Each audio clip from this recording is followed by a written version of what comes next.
અમરેલીમાં પોસ્ટ ઓફિસમાં સ્ટાફ વધારવા માંગ। ધારીના દલખાણિયા ગામમાં આવેલ પોસ્ટ ઓફિસમાં વર્ષોથી ભાડાના મકાનમાં ચાલે છે। વિગત એવા પ્રકારની છે કે દલખાણિયા ગામ નીચે 8 ગામ આવેલા છે। અહીંયા સ્ટાફ 1 બીપીએમ અને 1 એબીપીએમ એમ 2 અધિકારીઓનો સ્ટાફ છે। અહીંયા સ્ટાફ વધારવાની જરૂરિયાત થયેલ છે।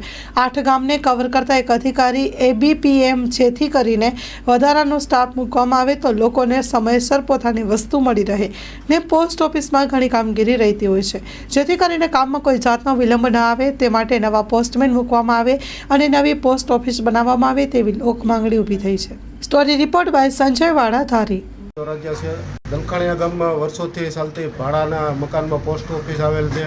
એમાં સ્ટાફના અભાવે અવિરત કામ પણ થતા નથી। તેમજ દલખાણિયા ગામમાં એક નવી પોસ્ટ ઓફિસ બને અને આજુબાજુમાં 9 ગામ આવેલા છે તો લોકોના કામ સરળતાથી થાય અને લોકો એનો લાભ લઈ શકે। જેમ કે પીએમ કિસાન યોજનાનો હપ્તો હોય કે ગેસની સબસિડી હોય કે અન્ય કામ જેવા કે વીમાના કામ હોય એવા પોસ્ટ ઓફિસના માધ્યમથી થઈ શકે એવી ગામ લોકોની માગણી છે। તેમજ નવી પોસ્ટ ઓફિસ બને અને સ્ટાફ પણ વધારે મૂકે તો લોકોના કામ સરળતાથી થાય।